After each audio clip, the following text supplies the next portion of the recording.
গল্পেরা গল্প হয়ে ওঠে, গল্পেরা ছুঁয়ে যায় মন। আমি মৌমিতা, ঔপন্যাসিক গল্প কথাতে তোমাদের স্বাগত।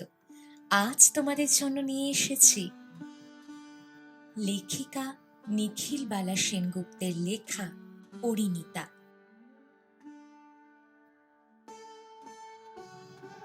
আজ তোমাদের কাছে নিয়ে এসেছি এমন এক পথের কথা, যেখানে হারানো আশা আবার জীবনের আলো হয়ে জ্বলে উঠবে।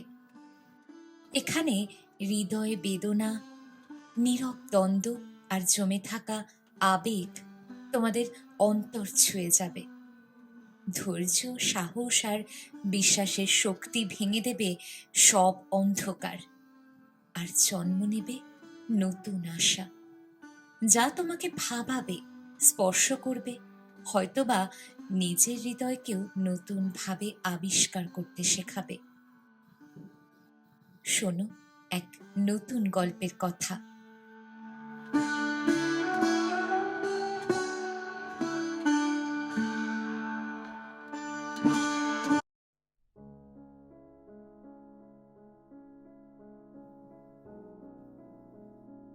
বেলা তখন প্রায় 5টা।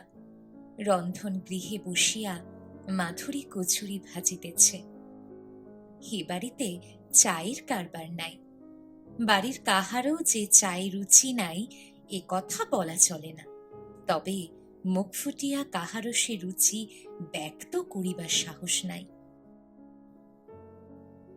মাত্র কয়েকখানা কচুরি ভাজা শেষ হইয়াছে, এমন সময় বিমল আসিয়া দরজায় হাতখানা রাখিয়া দাঁড়াইল। মাধুরী মাথার কাপড়টা একটু ঠিক করিয়া লইয়া বলিল, এসো ভাই, এখানে বসেই খাবে কি? খাও না, আমি গরম গরম ভেজে দিই। বিমল ধীর পদে অগ্রসর হইল। মাধুরী দেবরকে একখানি পিঁড়ি পাতিয়া দিল এবং একখানা রেকাবে গরম গরম কচুরি ভাজিয়া দিতে লাগিল।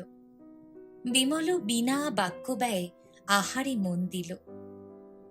মাধুরী বলিল, কি ঠাকুরপো, মুখখানা অমন ভারছে? নতুন বিয়ে করেছ, ফুর্তি করবে, 2 দিন পরে তো বিদেশ চলে যাবে, তখন এই বেচারি কি স্মৃতি নিয়ে থাকবে? একটু হাস্যরস, একটু। বাধা দিয়া বিমল বলিল, আচ্ছা, যে বই তোমরা এনে দিয়েছ ছোট একটি পুতুল, ও দিয়ে আলমারি সাজানো চলে, আমার কি হবে? জীবনের সমস্ত বসন্ত যে ব্যর্থ হয়ে যাবে, আর আগমনী গাইবার কেউ নেই। তা তোমাদের ঘরে ওই 9 বছরের মেয়েটি এসেছে বলেই না ঘরে ঢুকতে পেরেছে। আমার মতো 15-16 বছরের থারি মেয়ে যদি হতো, তবে কি আর তোমরা সহজ করে ঘরে আনতে? মনে নেই তোমার? তোমার ভাই যখন আমায় বিয়ে করলেন, তখন থেকেই 4-5 বছর তো ওরে বাড়িতে পা দেবার অধিকার ছিল না। অপরাধ? আমি ম্লেচ্ছ ভাষা ইংরাজি শিক্ষায় শিক্ষিতা।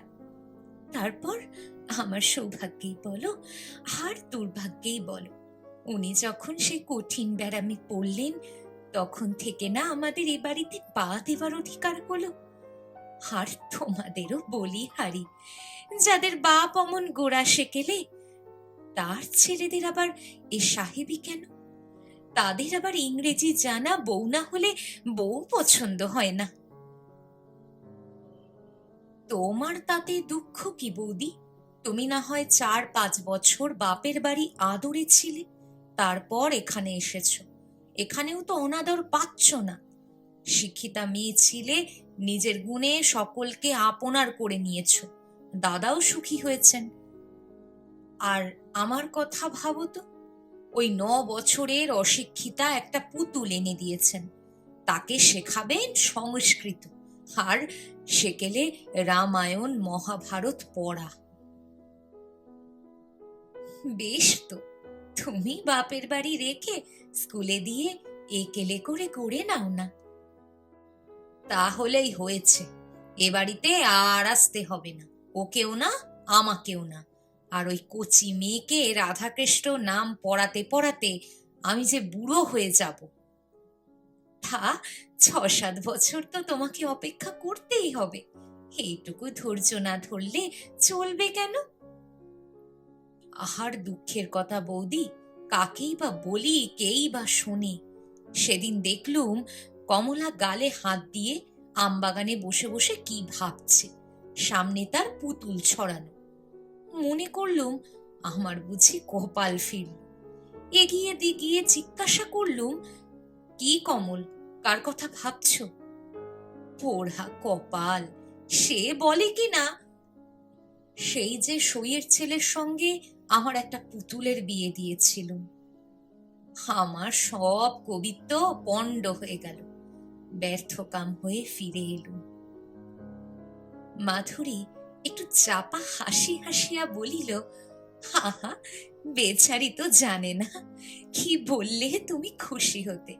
একটু সবুর করো, ওকে শিখিয়ে নিতে আমার বেশি দিন লাগবে না। গহনার রুনু রুনু শব্দে তাহাদের গল্প থামিয়া গেল। তাহারা পেছন ফিরিয়া দেখিল কমলা। মাধুরী ডাকিল, আয় ভাই, কমলি আয়। কমলা আসিয়া একখানি পিড়ি লইয়া দিদির পাশে বসিল। মাধুরী আদর করিয়া কমলার মুখখানি একটু উঁচু করিয়া তুলিয়া ধরিয়া বলিল, কি রে কমলি, বরের যে তোকে পছন্দ হচ্ছে না, তোর পছন্দ হয় বরকে? বাধা দিয়া কমলা বলিল, যাও দিদি, তুমি ভারী অসভ্য।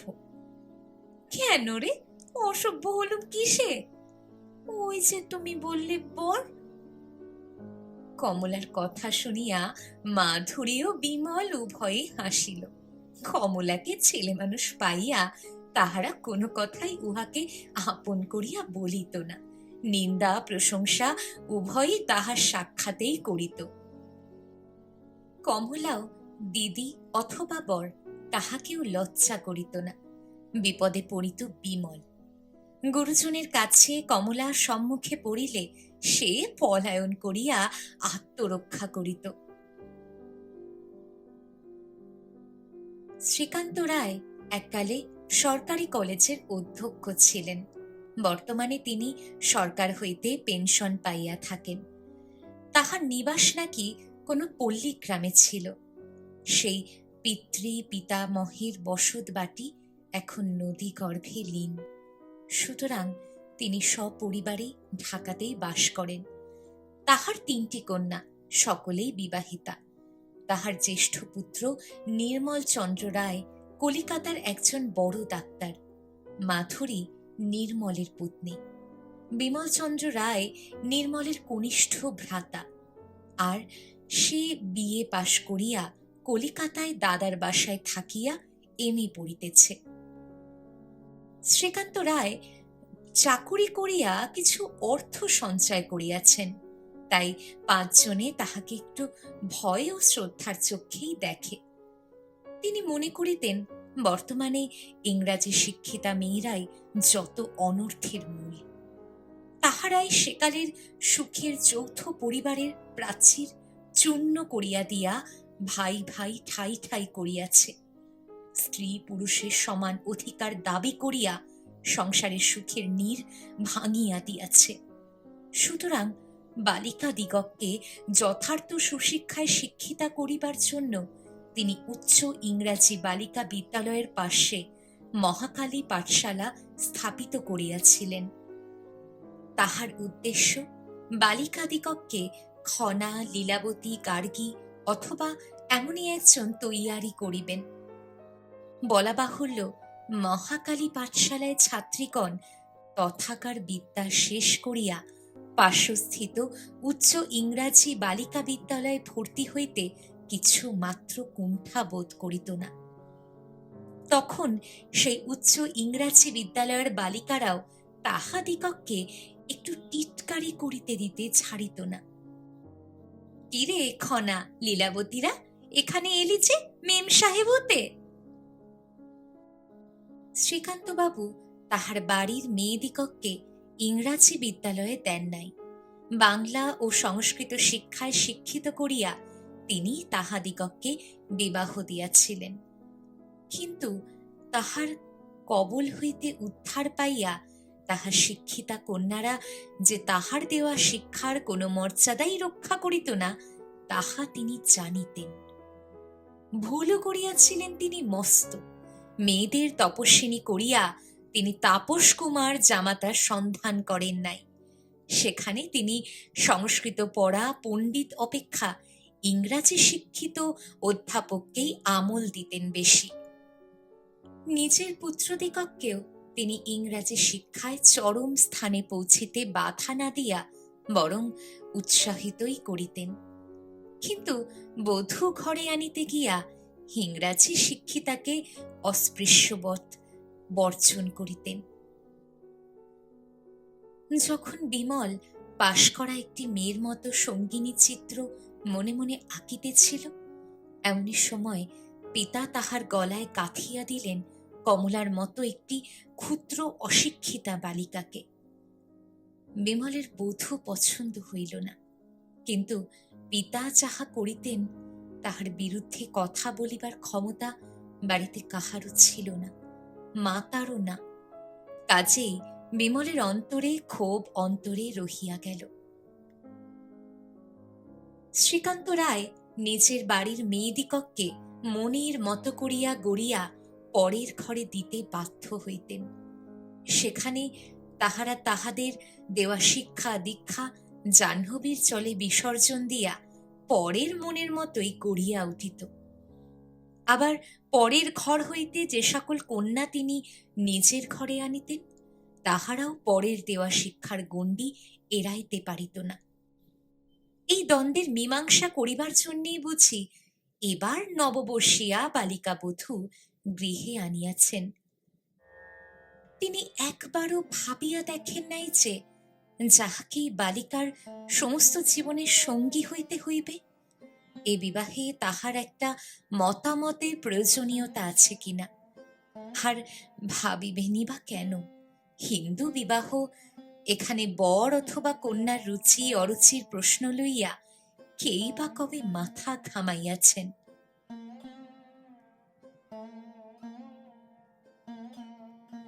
2 বৎসর হইল বিমল কলিকাতা চলিয়া গিয়াছে। সেই অবধি কমলা তাহার পিত্রালয়েই বাস করিতেছে। তাহার বয়স অল্প, সুতরাং আরও 2-1 বৎসর পিতৃগৃহে বধূকে রাখিতে শ্বশুরের আপত্তি ছিল না। কমলার পিতার কর্মস্থানে উচ্চ ইংরাজি বালিকা বিদ্যালয় ছিল। কমলার মাতার সঙ্গে ওই বিদ্যালয়েই পারিতোষিক বিতরণী সভায় উপস্থিত থাকিয়া বালিকাগণের পুরস্কার উৎসাহের সঙ্গে দেখিত। অবশেষে সে একদিন বায়না ধরিল, সেও পড়িবে। পিতা ভাবিলেন বিদ্যালয়ে তাহার বাড়ির অতি নিকটে, এ অবস্থায় গেলই বা কমলা। সেখানে তো আর কোনো বেটা ছেলে নাই, শিক্ষার ভার তো সব মেয়েদেরই হাতে। তারপর কাহার কপালে কি আছে কে জানে, অন্তত ম্যাট্রিকটা যদি সে পাশ করিতে পারে, তবে তো তাহাকে অন্ন বস্ত্রের জন্য পরের গলগ্রহ হইতে হইবে না। কমলাকে তিনি স্কুলে দিলেন। 1 বৎসর সে স্কুলে পড়িয়া ক্লাসে প্রথম হইয়া প্রমোশন পাইয়াছে, আনন্দে তাহার ধরে না। ইতিমধ্যে কি জানি কেমন করিয়া বধূর এই অনধিকার চর্চার খবরটি শ্রীকান্ত রায় মহাশয়ের কানে পৌঁছিয়াছে। বৈবাহিকের এইরূপ স্পর্ধা দেখিয়া তিনি তো চটিয়া লাল। বিলাতি শিক্ষায় শিক্ষিতা পুত্রবধূকে তিনি আর গৃহে আনিবেন না, পুত্রকে আবার বিবাহ করাইবেন ইত্যাদি এইরূপ শাসাইয়া তিনি কমলার পিতাকে পত্র দিলেন। কমলার পিতা ভাবিয়াই পাইলেন না যে মেয়েকে স্কুলে দিয়া তিনি কি কোনো অপরাধ করিয়াছেন। অভিমানে তাহার হৃদয় ভাঙিয়া গেল। তাহার কন্যা কি এতই একটা তুচ্ছ জিনিস যে পান হইতে চুন খসিলেই বৈবাহিক পুত্রকে পুনরায় বিবাহ করাইবেন? তিনি বৈবাহিকের পত্রের কোনো উত্তর দিলেন না।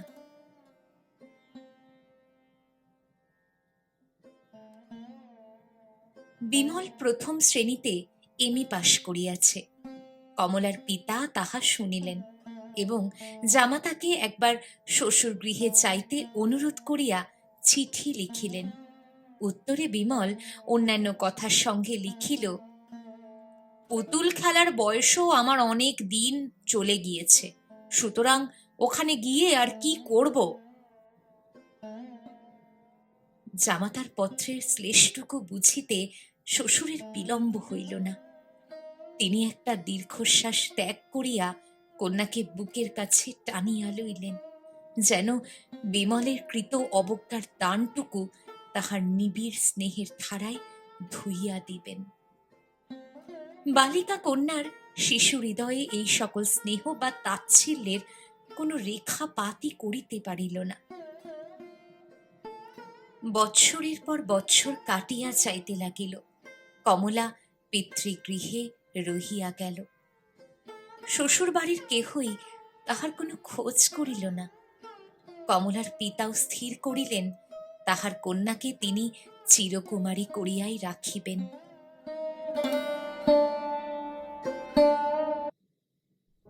কয়েক বৎসর যাবৎ বিমল কলিকাতায় স্কটিশ চার্চ কলেজে গণিত শাস্ত্রের অধ্যাপকের কাজ করিতেছে। বিবাহের পর হইতে তার প্রাণে আর শান্তি নাই। বিবাহের পূর্বে বরং সে ছিল ভালো মুক্ত বিহঙ্গের মতো।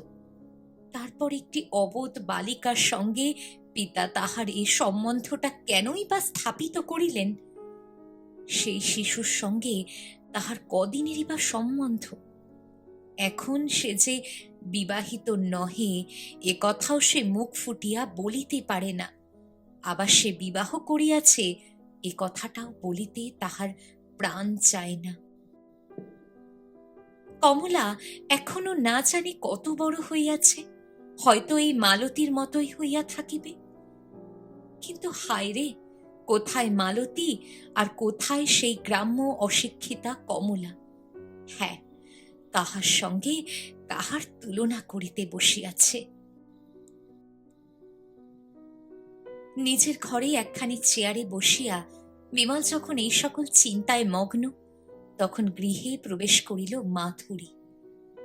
বিমল হঠাৎ একটু চমকাইয়া সপ্রতিভ ভাবে বলিয়া উঠিল, এই যে বৌদি এসেছ, তোমার কথা ভাবছিলাম, বসো।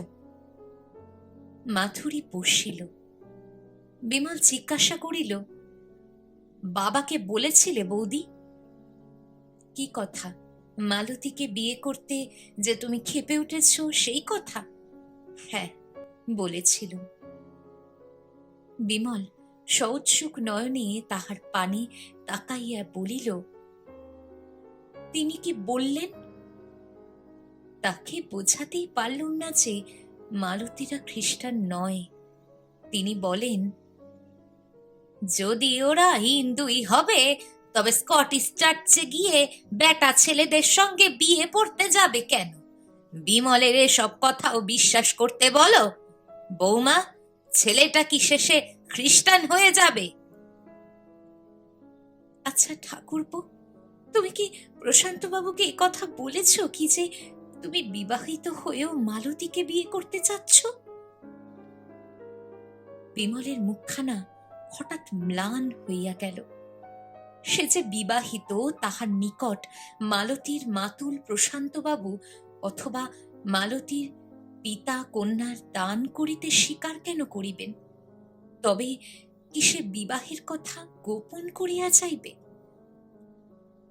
আর তাহার পিতার কথা? না হয় সে পিতার অমতেই বিবাহ করিবে।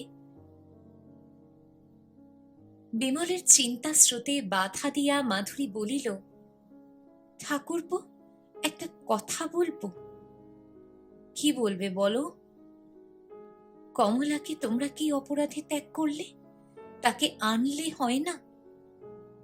তোমার অনেকখানি আকাশ কুসুম ভেঙে দিচ্ছি বোধ হয়, কিন্তু সে বেচারিও তো 2-1 বছর স্কুলে পড়েছিল। আর সেই অপরাধেই না তোমরা তাকে ত্যাগ করলে। আবার সেই পরই আর একজনকে বরণ করে ঘরে আনবার সংকল্প করছ। অন্যায় করা হবে না তার প্রতি? অপরাধটা তো আমার কাছে নয় বৌদি। সে যদি ওই মালতীর মতোই হতো, তবে কি তারই মতো আমার সুপ্ত আশা আকাঙ্ক্ষা জাগিয়ে তুলতে পারতো না? ভেবে দেখো তো, দুজনের শিক্ষা দীক্ষা দুরকম হলে ভাব গাঢ় হতে পারে কি? মাধুরী কথা কহিল না। তাহার স্নেহ কোমল হৃদয় কমলার ব্যথায় হাহাকার করিতেছিল। মালতী প্রশান্ত বন্দ্যোপাধ্যায়ের ভাগ্নী। তাহারই কলিকাতাস্থিত বাসভবনে থাকিয়া কলেজে পড়ে, আবার ছুটি হইলে পিতার নিকট চলিয়া যায়। প্রশান্ত বাবুর পরিবারবর্গ আধুনিক ধরনের, সুতরাং মালতী স্কটিশ চার্চ কলেজে পড়িবে এ বিষয়ে বাড়িতে কাহারও কোনো আপত্তি ছিল না। বিশেষত প্রশান্ত বাবু ও যখন ওই কলেজের একজন অধ্যাপক। প্রশান্তবাবু পড়াইতেন দর্শন শাস্ত্র। গণিতের অধ্যাপক বিমলের তাহার বন্ধু প্রশান্তের বাড়ি যাতায়াত ছিল।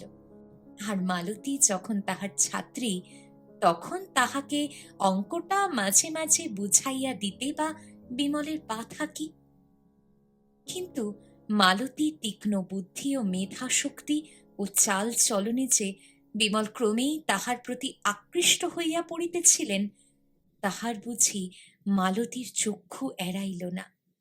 সুতরাং সে তাহার পড়ার ঘরে বিমলের নিকট পড়িতে আপত্তি করিত, বলিত কলেজেই সে বুঝিয়াছে, বাসায় কোচিংয়ের আর তার প্রয়োজন নাই। কিন্তু মামা যে কেন তাহার এই আপত্তিতে কোনো আমল দিতেন না, তাহা সে বুঝিতে পারিত না। সেদিন বিমল মনে মনে স্থির করিল, আজ প্রশান্তের কাছে যেমন করিয়াই হোক বিবাহের কথাটা উত্থাপন করিতে হইবে। আর গ্রীষ্মের বন্ধ তো আসিলই, মালতীও তখন পিতার নিকট চলিয়া যাইবে। এবার নাকি তাহারা আম খাইতে দেশে যাইবে। নিজের বিবাহের কথাটা কি সে গোপন করিয়া যাইবে? করিলেই বা, কমলার খবর তো সে ৮-৯ বৎসর পায় নাই। সে ইহজগতে আছে কিনা তাহাই বা কে জানে। সে যদি থাকিতই, তবে তাহার পিতা কি একবারও জামাতার সংবাদ লইতেন না? কলেজ হইতে ফিরিবার পথে বিমল প্রশান্তকে জিজ্ঞাসা করিল, মালতী তো পড়াশোনায় বেশ ভালোই করছে, তাকে আর কতদূর পড়াবে? যতদূর সে পড়তে চায়। পরীক্ষার তো আর দেরি নেই, এরপর কি ইউনিভার্সিটিতে পড়তে দেবে? ক্ষতি কি? বিমল দেখিল যে কথাটা সে পারিতে চায়, প্রশান্ত তাহার ধার দিয়াও চায় না। অজ্ঞতা সে নিজেই বলিল, হিন্দুর মেয়ে বিয়ে দেবে না? মেয়ে যেমন বিদুষী হয়ে উঠেছে, তার উপযুক্ত পাত্র পাচ্ছি কোথায়? পেতুম যদি তোমার মতো একটা জ্ঞানী গুণী পাত্র, তবে কি আর মালতীর বিয়ে আজও বাকি থাকতো?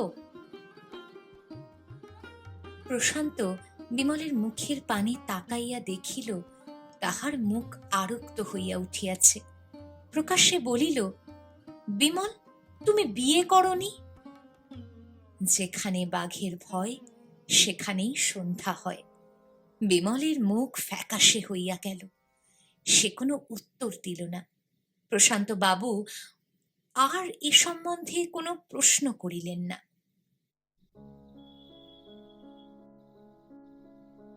মালতীর বিয়ে পরীক্ষা হইয়া গিয়াছে, সে দেশে চলিয়া গিয়াছে।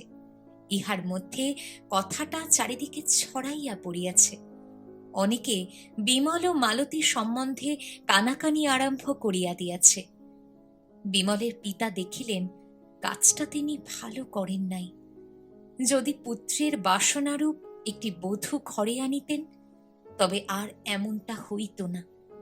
হইতই বা বধূ ইংরাজি শিক্ষায় শিক্ষিতা, মাধুরী তো ম্যাট্রিক পাশ মেয়ে, সে তো তাহার সেবা যত্নের এতটুকু ত্রুটি করে নাই। তাহার কার্যকলাপে তো তিনি এতটুকু খুঁত খুঁজিয়া পান না। তবে তাহার এ গোড়ামি কেন? সংসারে এ অশান্তির সৃষ্টি তিনি কেন করিলেন? কালের প্রবল স্রোতের বিপরীতে গিয়ে তিনি চলিতে চাহিয়াছিলেন। কৃতকার্যতার লাভ তো তাহার কোনো দিনই হয় নাই। তবে বৃথা এ প্রচেষ্টা কেন? এবার তিনি বধূকে গৃহে আনিবেন স্থির করিলেন। তাহাকে একেবারে ত্যাগ করিবেন এ কল্পনাও তাহার কোনো কালেই ছিল না। তিনি মনে করিয়াছিলেন বৈবাহিক তৎকৃত অপরাধের জন্য ক্ষমা প্রার্থনা করিবেন, কিন্তু সেই তরফ হইতে যখন এইরূপ কোনো প্রার্থনা আসিল না, তখন তিনি যে বধূকে আর আনিবেন না বলিয়াছিলেন, তাহাকে আবার আনিবার প্রস্তাব কেমন করিয়া করিবেন? প্রস্তাবটা কি অপর পক্ষ হইতেই হওয়া বেশি বাঞ্ছনীয় ছিল না? কিন্তু তাহা যখন হইল না, তখন তো আর বিলম্ব করিবার সময় নাই। সুতরাং বৈবাহিকের নিকট ত্রুটি স্বীকার করিয়া তিনি অনেককাল পর তাহাকে পত্র দিলেন এবং বধূকে সাদরে গৃহে আনিবার সংকল্প জানাইলেন।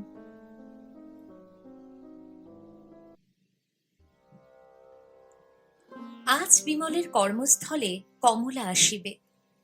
শ্রীকান্ত রায় বহু পূর্বেই কলিকাতাবাসী হইয়াছিলেন। মাধুরীর আর আনন্দে আজ ধরে না। কিন্তু বিমল, আজ তাহার অন্তরে যে তুফান উঠিয়াছে, তাহা কবে কেমন করিয়া থামিবে কে জানে? প্রশান্তকে সে কেমন করিয়া মুখ দেখাইবে? আর মালতী, সে কি তাহার মনের ভাব টের পাইয়াছে? প্রশান্ত যদি তাহাকে আভাস দিয়া থাকে, মালতী তবে তাহাকে কি মনে করিবে? মনে করিবে নাকি সে প্রতারক? তাহার মাথা যেন ঘুরিতেছে। এমন সময় বাহির হইতে প্রশান্তবাবু ডাকিলেন, বিমল! বিমলের মাথায় যেন আকাশ ভাঙিয়া পড়িল। ধীর পদক্ষেপে সে বন্ধুকে অভ্যর্থনা করিতে চলিল। তাহাকে দেখিয়া প্রশান্তবাবু গম্ভীর সুরে কহিলেন, কি হে বিমল, আজ নাকি তোমার পত্নী আসছেন? এ কথাটা কি তোমার এতদিন বলা উচিত ছিল না? আগে জানলে কি আর তোমায় মালতীর সঙ্গে মিশতে দিতুম? মেয়েটার জীবনটা এমন হেলায় নষ্ট করতে তোমার বিবেকে এতটুকু বাঁধল না? অবনত মস্তকে বিমলের নিকট হইতে কোনো উত্তর না পাইয়া প্রশান্তবাবু চলিয়া গেলেন। মনে মনে বলিলেন, কোথাকার চল কোথায় গড়ায়। তিরস্কৃত হইয়া বিমল যন্ত্রচালিতের মতো আসিয়া নিজের বিছানায় শুইয়া পড়িল। অন্তরে কে যেন তাহার দাবানল জ্বালাইয়া দিয়াছে। তবে কি মালতীও তাহাকে ভালোবাসিত? যদি না বাসিবে, তবে ইদানিং সে বিমলের সঙ্গে ভালো করিয়া কথা বলিতে পারিত না কেন? মাধুরী দরজায় আসিয়া ডাকিল, ঠাকুরপো, উঠে দেখো, কমলা এসেছে। বিমল চিন্তা সূত্র ছিন্ন ভিন্ন হইয়া গেল। সে বিছানায় উঠিয়া বসিল। কমলার মুখখানা অবগুণ্ঠনে সম্পূর্ণ আবৃত নহে। মালতী যেমন করিয়া ঈষৎ অবগুণ্ঠানবৃত হইয়া কলেজে যাইত, কমলাও ঠিক তেমনই করিয়া আসিয়াছে। এ কে? বিমল কি স্বপ্ন দেখিতেছে? বেচারা আবার চক্ষু মুছিয়া কমলার দিকে ভালো করিয়া তাকাইল। মাধুরী কমলাকে রাখিয়া হাসিতে হাসিতে প্রস্থান করিল। বিমল অবাক বিস্ময়ে কমলার পানে চাহিয়া বলিল, মালতী, তুমি? তুমি? মতনস্তকে একটু সলজ্জ হাসি হাসিয়া কমলা বলিল, আমি মালতী নই, মিস্টার রায়, আমি কমলা, বাবা ইউনিভার্সিটিতে আমার নাম বদলে দিয়েছিলেন মাত্র। ও, বুঝেছি। তবে প্রশান্ত সব জানতো। আর তুমি? আগে জানতুম না, পরে শুনেছিলুম। বাহির হইতে প্রশান্তবাবু ডাকিলেন, বিমল। বিমল প্রসন্ন মুখে তড়িৎ পদে বাহিরে গেল।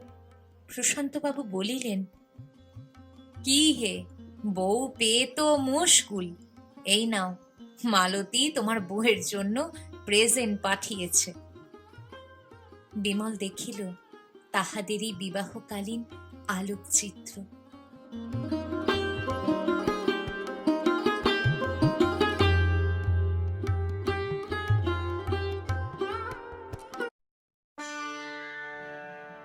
শেষ হলো আজকের গল্প পরিণীতা।